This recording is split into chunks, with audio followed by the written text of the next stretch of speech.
Good afternoon. It is my great pleasure to welcome United States Secretary of State, the Honorable Marco Rubio, to Jamaica.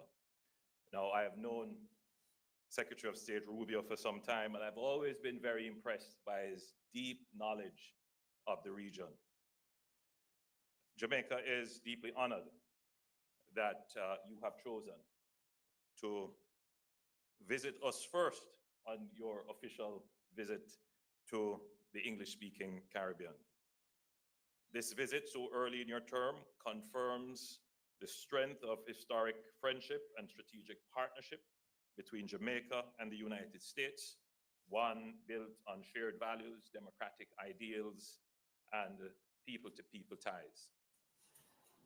Our nations have long been united by a common commitment to freedom, prosperity, and security, and your visit today reaffirms this bond. Today, we engaged in productive and constructive discussions focused on strengthening this partnership and expanding opportunities for collaboration. During our meeting, we addressed several critical areas of cooperation: security, one major. Solve for X, where X equals better grades and more confidence in math. Dad, are you trying to get me to say IXL? Citizens and mutually secured borders. We discussed a global war on gangs, and there is already significant policy alignment with both countries in this regard. The United States has been instrumental in supporting Jamaica's efforts to bolster its marine domain awareness and intelligence surveillance capabilities, which are crucial in our fight against organized criminal networks. We discussed expanded and repurposing development assistance towards our shared goals, including security. This will exponentially expand our cooperation in fighting lottery scammers, transnational organized crimes, trafficking in guns, and building safer communities. We are committed in ensuring our partnership delivers results in driving down criminality and trafficking in this hemisphere. On Haiti, we look forward to continued partnership with the United States as we seek to work with the Haitian leadership and stakeholders to address the ongoing crises in Haiti. The extraordinary humanitarian, civil, and national security challenges in Haiti pose an acute threat to Haitians, to regional stability, and indeed to its close neighbors, including Jamaica. We agreed that we must do everything we can to stabilize the security situation in Haiti so that they are better able to build capacity and address their political and humanitarian challenges. On trade, recognizing the United States as Jamaica's largest trading partner, with bilateral trade surpassing $3 billion in 2023, we explored avenues to further expand trade relations between our two countries. The renewal of the Caribbean Basin Economic Recovery Act was raised as a matter of critical importance to trade for ourselves and for all CARICOM member states. We also explored means to attract increased U.S. investment into Jamaica's emerging sectors. With our stable macroeconomic framework and positive growth trajectory, Jamaica is open for enhanced U.S. investment across multiple sectors, including energy and nearshoring. In terms of logistics, the discussion touched on working with U.S. companies to leverage Jamaica's location as a premier transshipment hub in the Americas, and this will further bolster Jamaica's work as a major logistics hub for global trade. On labor issues, the United States and Jamaica have enjoyed an 80-year-old relationship in terms of bilateral labor agreements, where we provide short-term skilled and semi-skilled labor in sectors such as agriculture and hospitality. We discussed ways to expand and enhance these agreements, including skills development partnerships to upskill and reskill Jamaican workers. On our travel, we discussed significant progress that we're making in bringing down all major crimes, and that Jamaica today is safer than at any time in the last. In fact, crimes against visitors represent less than 0.01% of the more than 3 million visitors to Jamaica. We are committed to working collaboratively to ensure that travel advisories reflect the current realities and promote travel to Jamaica. I'm confident that today will lead to tangible outcomes, benefiting both our peoples and contributing to mutual stability and prosperity. Indeed, our concern for enhanced regional and hemispheric security and prosperity was recognized as a shared one.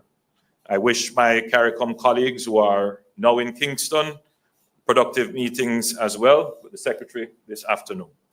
Jamaica remains committed to fostering a partnership with the United States, one grounded in mutual respect, shared values, and a collective ambition for stronger and a more resilient future.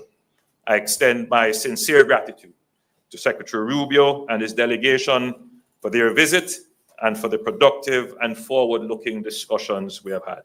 We look forward to building upon this foundation, deepening our collaboration, and taking our partnership to new and greater heights for the lasting benefit of both our nations. Ladies and gentlemen, I thank you very much for joining us, and I now give the floor to Secretary Rubio for his press statement. Well, Mr. Prime Minister, first of all, thank you for the very warm welcome. On Tuesday was I completed my 9th week on the job, so I told you I'd be here early. I think that's pretty early, and I'm glad to be here so soon. Thank you to the Foreign Minister as well for welcoming me and all the work we do together, and to the people of Jamaica. The ties, I would say, between the United States and Jamaica don't need to be explained. They're incredibly strong. And in particular, my home state of Florida, we were commenting close, 800,000 to 1 million Jamaican expatriates who call the United States home. And I asked, was it just in Florida? Because it's a very vibrant community that's contributed so much to the place that I've called home for so long. And so we have a shared history that's tied together by people. I also would say that some substantial percentage of Americans have traveled here at some point in their lives. And that also binds countries together. Nothing binds countries and cultures more closely together than people. And we certainly have that in common. And we want to continue to make sure that we build on that. We did touch on a couple of topics. The first is trade. The world has been closely followed. The president is in the midst of realigning American global trade policy, primarily to reset global trade in a way that's fair to the U.S. after 20 or 30 years of what we believe is unfairness, not when it comes to Jamaica, but broader.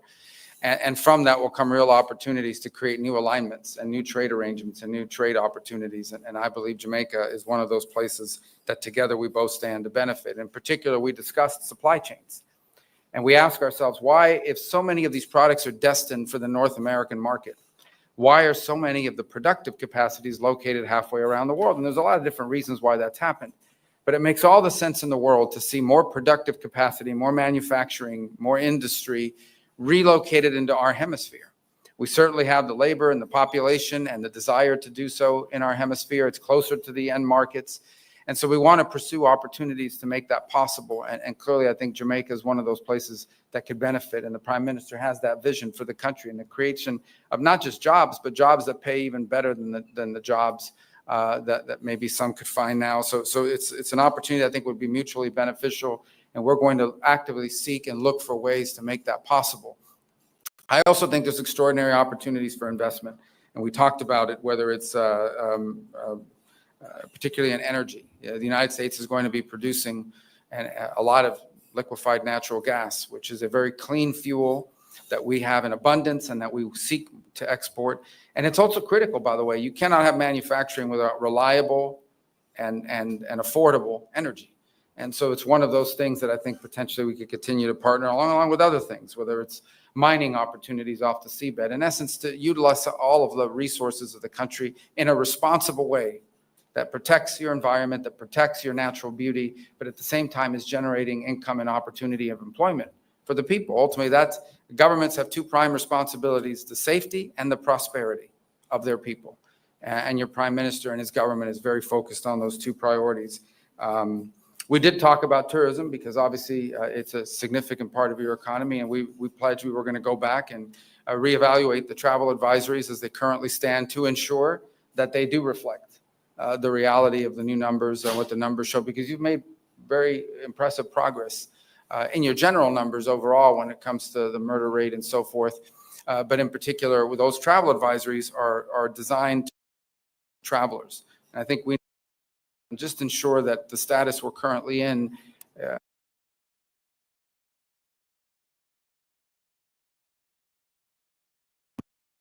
year over, which I think in the region.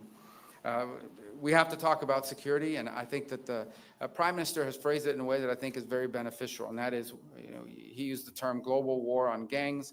Maybe we'll find some other phraseology in the United States to describe it, but we're talking about the same problem. It's amazing if you look across the region and really many parts of the world, how many of the threats we face in the world now that once came from a ideological terrorist organization or from a nation state are now coming from non-governmental organizations who in some cases are more powerful than the governments in some of these countries. And we've confronted this issue. It's a challenge in Mexico. It's a challenge on the border between Venezuela and Colombia. It is the challenge in Haiti. And it's been a challenge here. And it's a multifaceted challenge. They are transnational for a number of reasons.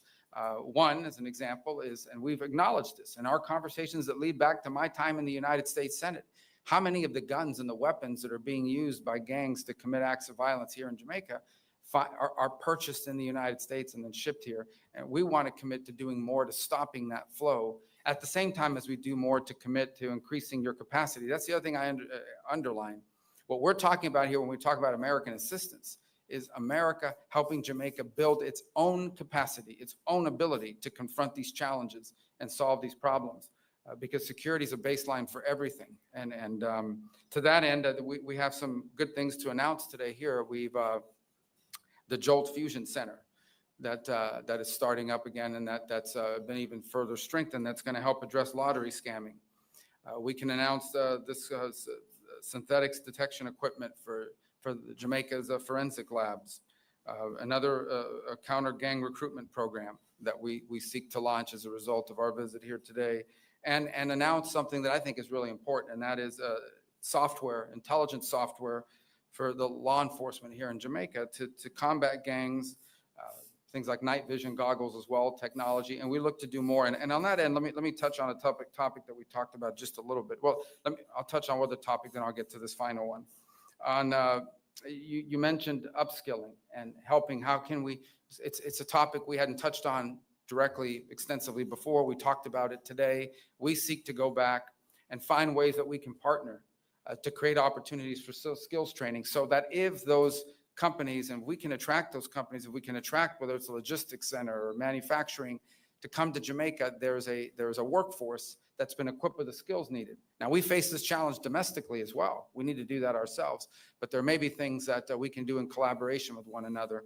And this touches on the issue of aid, very controversial in the United States, but it's one of the reasons why I wanted to come here today, because it in many ways highlights exactly what our vision for aid moving forward is. The United States is not getting out of the aid business. We are going to be providing foreign aid. The difference is we want to provide foreign aid in a way that is strategically aligned with our foreign policy priorities and the priorities of our host countries and our nation states that we're partners with. In essence, how that would work, how it has worked in the past, is USAID or some other entity would come into a country and say, this is what we think you need. And then they go out and hire an NGO that maybe are the ones that convinced them that that's what you need. And they give them a bunch of money and they come into the country and they do things. Some of these programs are fine. They're nice things. Other times, not so much. Nonetheless, that's how it used to be. How we want it to be in the future is that our embassies are involved with the host government, our hosts, our partners. And we ask them, what are your needs? And we provide assistance geared towards the needs of the nation states that are hosting us and that we're partnering with. At the end, our partner in Jamaica, our partner all over the world, is the government. It's the host governments who have a clear vision for the future. And to the extent that our foreign aid can be helpful, it is in furtherance of what the people of your country have elected you to carry out. Here, there are a lot of things. We've just described some of them. What should our foreign aid be geared towards? It should be geared towards looking for opportunities to increase skills training, looking for opportunities to attract investment and business and trade, and looking obviously for opportunities to expand on your own domestic intelligence capabilities. We are going to have foreign aid that is aligned to our foreign policy, and our foreign policy is going to be aligned to our mutual shared interests with the partners that we have all over the world. And I can tell you, Jamaica is an incredible partner to the United States. It's very cooperative on a number of fronts, and we will continue to work together, and we're going to work closer than we've ever worked before, because we are now going to have U.S. programs for foreign aid that are going to be aligned with the vision that you've elected your leaders to carry out for your country, and that benefits us both. And so I thank you for the opportunity to visit with you here today and talk about these things. I'm excited that we're going to be able to follow up on a lot of them and show real progress. The message that I've wanted to send in my travels, I've had to travel a couple of other places, but I've been to the hemisphere now twice, is very simple, and that is that the United States wants to ensure that when countries are cooperative and work with us and partner with us and constantly seek ways to engage us, that leads to positive results and outcomes. It's not, you can call it rewarding, but what it really means is it has to be a mutually beneficial relationship. And we want countries in the world, and we want countries in the region to identify being close to the United States as something that is beneficial and helpful to develop, helpful to grow, and frankly, helpful so that one day many countries can serve, and I think in Jamaica is already doing this, as a model of what other countries would seek to emulate, whether it's on security, on trade, on investment, on skills acquisition and improvement. These are the things that we want America's relationship with our partners to look like. And I can think of no better friend in the Caribbean and frankly in the Western Hemisphere than Jamaica and your government, Mr. Prime Minister. And so we thank you for this chance to visit with you so early. And as I joked a couple times, so I'll say it again, I think I told it to the cameras already, I wanted to come here early so when I come for the second and third time, they don't accuse me of only wanting to go to Jamaica. And but in many ways, it really truly feels like home and where I am in South Florida. And I thank you for your hospitality and this opportunity.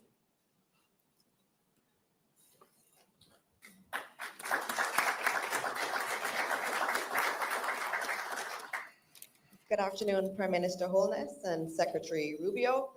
Thank you both for your remarks just now.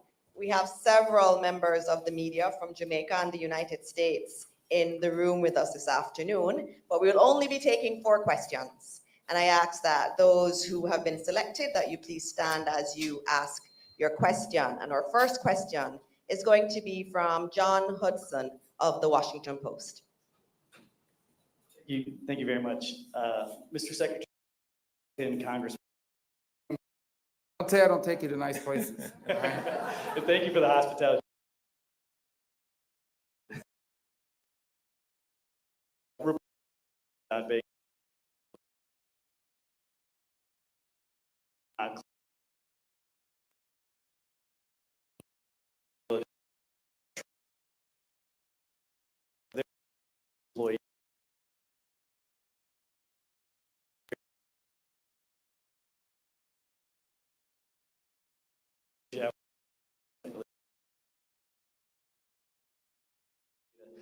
Just own up to it and preserve credibility. Do you think that's true? Also, here in Jamaica, there are USAID employees at our embassy, like so many others around the world, on administrative leave, not carrying out the work of the American people. Do you worry that the DOGE effort won't ultimately end up benefiting U.S. taxpayers? And Prime Minister, violence and instability remains in Haiti. What would you like to see from the United States in terms of being a productive force? And a State Department envoy yesterday called the presence of Cuban doctors in Jamaica and elsewhere human trafficking. Do you agree with that? Thank you. Let me take the first. I've already addressed the aid one, but let me address it again. This is not about getting rid of aid. This is about restructuring how we're going to do aid. And when you restructure, there's some disruption, but it has to happen. By the way, this is not an idea. This is an idea Condoleezza Rice wanted. This is an idea multiple secretaries of state throughout time have tried to achieve.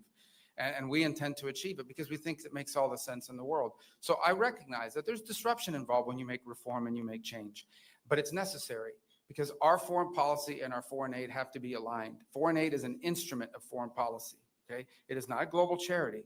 Jamaica's not asking for charity, they're asking for development assistance so they can become stronger at their security needs and other things of this nature. That's what they're asking for. They're not asking for a handout, they're asking for a hand up, help to build their capabilities so that they become a self-reliant partner and frankly could end up and already are helping other countries.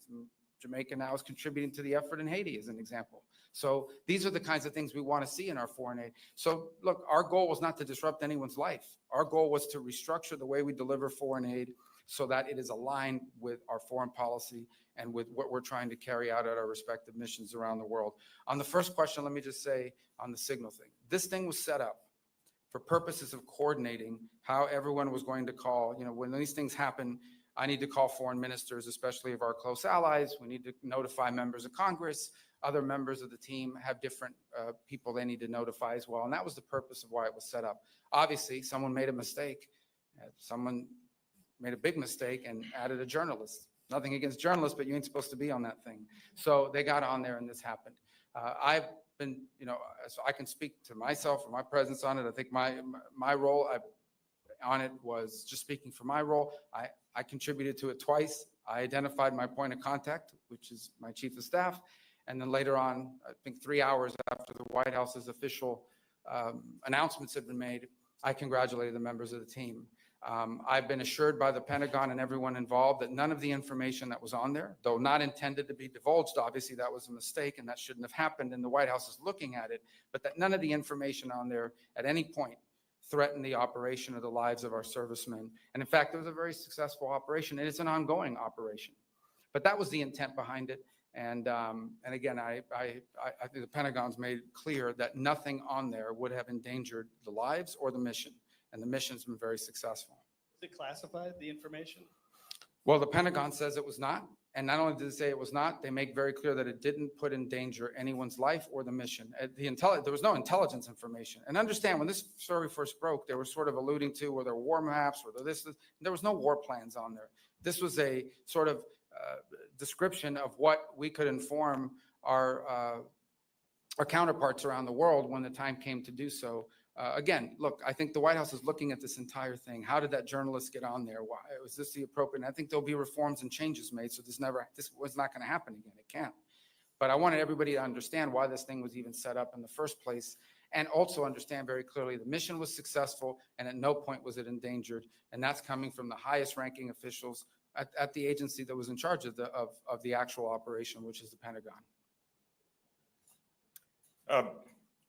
In terms of Haiti, the United States has been an incredible partner, in fact, the lead partner in ensuring that resources and organization is brought to the crisis in Haiti.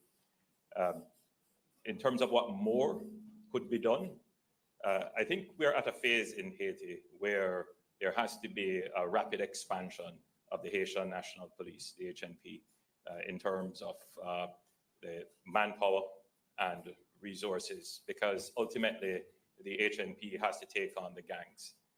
The present holding situation that we have is not necessarily moving the situation forward as we would all like. So there would have to be a significant expansion in resources in support of the HNP to enable them to take on the gangs. In terms of Cuban doctors in Jamaica, let us be clear. The Cuban doctors in Jamaica have been incredibly helpful to us. Jamaica has a deficit in health personnel, primarily because many of our health personnel have migrated to other countries.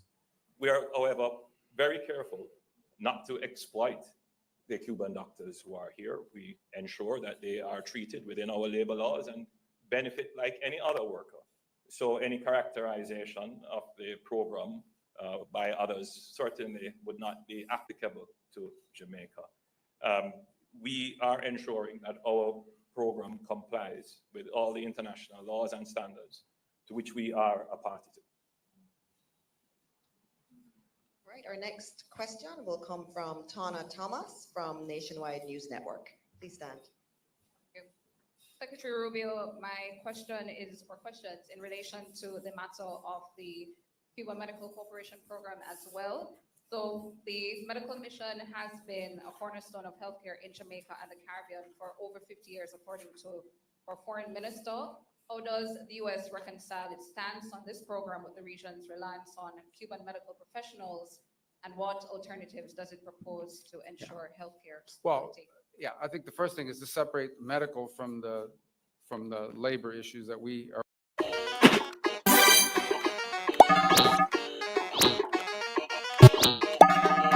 We have no problem with the medical system. We have no problem with doctors. We have a problem, and I'm not speaking about Jamaica. We've discussed this today about, following international labor standards and the like, but I'm just talking about this program in general, how it's operated around the world.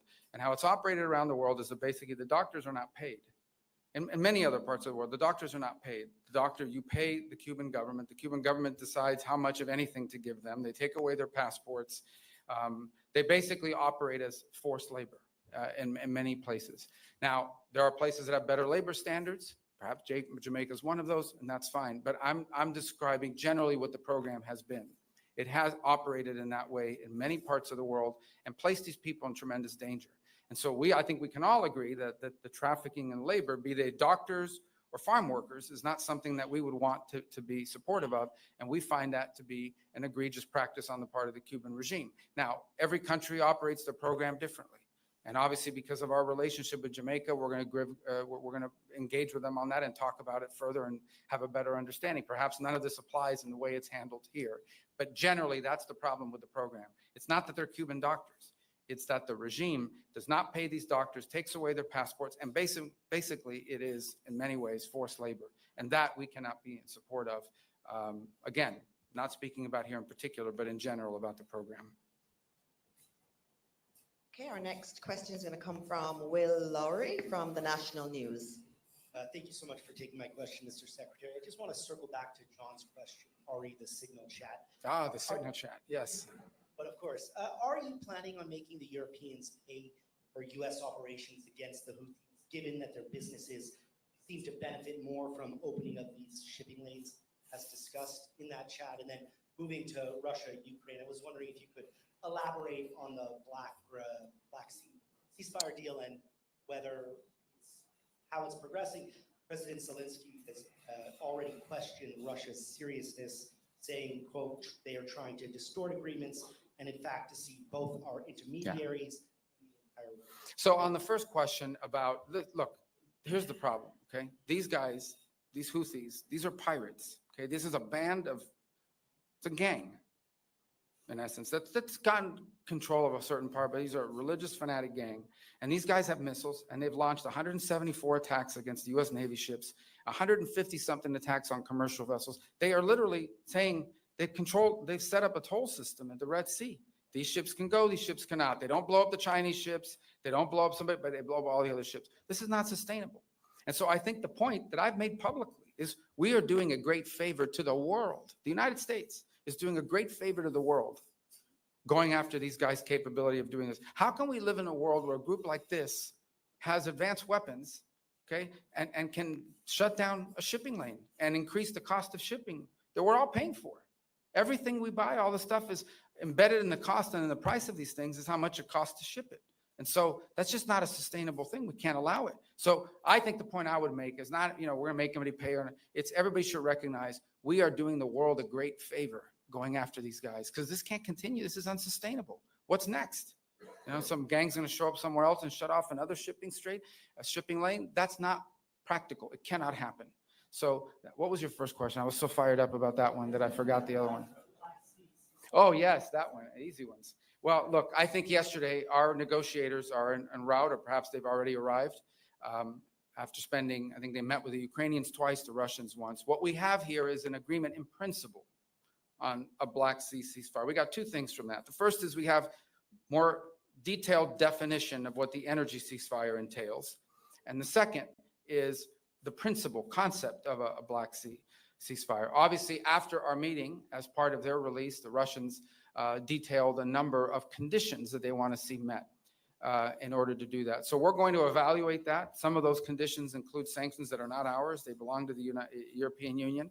So we're going to be gathering and sort of when our folks get back, sitting down, going through the proposals, getting their impressions of the conversations so we can more fully understand what the Russian position is or what their ask is in exchange.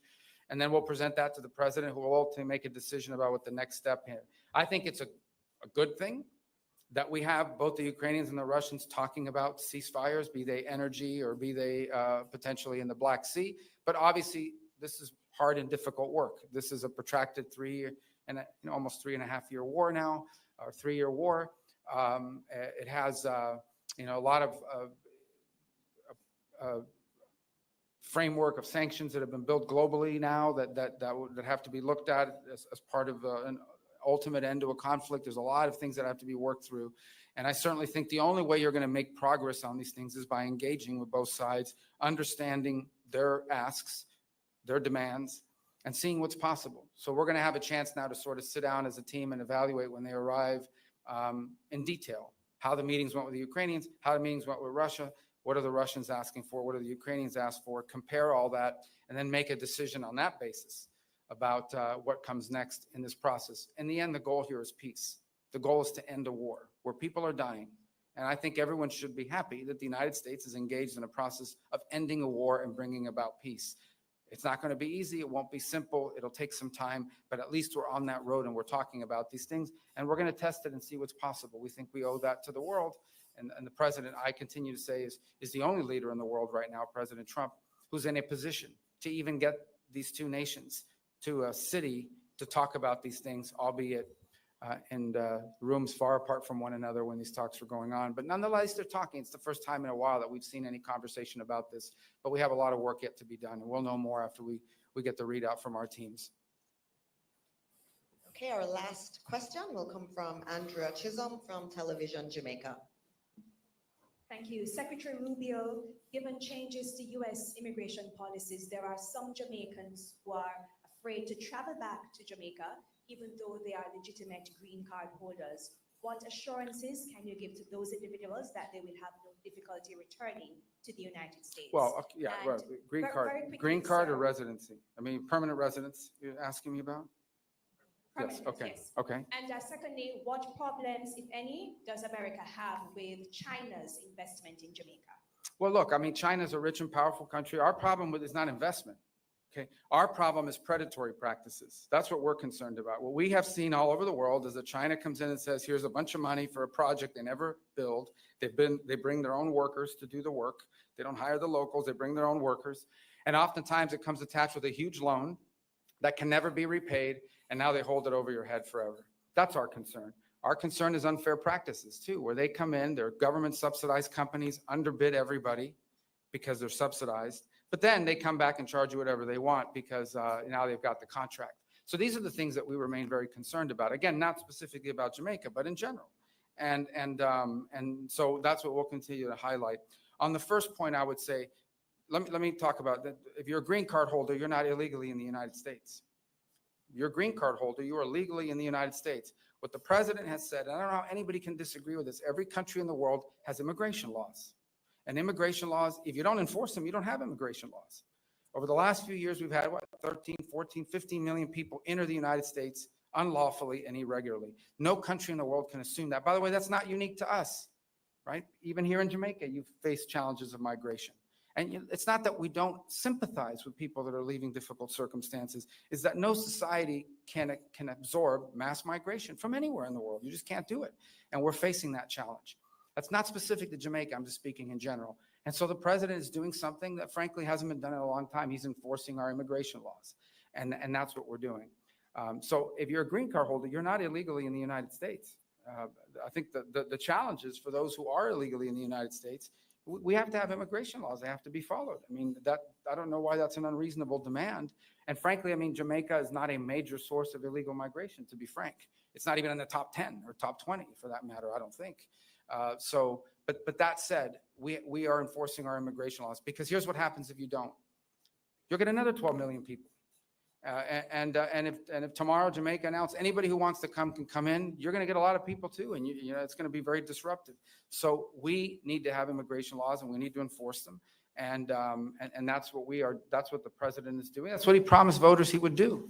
And that's what we're going to continue to do. But if you're a green card holder, you're legally in the United States, unless, and I say this because a lot of these people come, unless you're some student visa holder who's a sympathizer of some terrorist organization and is running around in our streets like a lunatic, burning down buildings and attacking students at universities. If you're one of these lunatics that's going to put on a mask over your face and break into a student union center and harass students, and we wouldn't have let you in the first place. If you had told us that, if you told us, I'm going to America, not just to study at your university, but to tear up your campus, we would have never let you in. And if you do that, once you come into the United States, we're going to kick you out. We're going to do that. And I don't care what terrorist organization is supporting, we're going to kick you out. If you're a gang member, we're going to kick you out. Okay, if you're one of these violent gang members that's coming to the United States, then we're going to kick you out. That we're going to do. There's no doubt about it. But the president's very committed to that. And but if you're a green card holder and you're not any of these things, you're going to be fine. Prime Minister Holness and Secretary Rubio, as we close today's press conference, we want to thank you for your engagement here today. We thank all of the members of the media and all of the other guests who are here, and we wish you safe travels and a happy rest of the day. Thank you.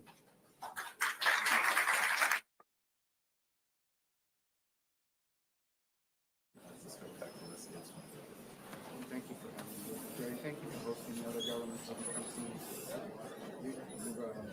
It's great that you're helping us.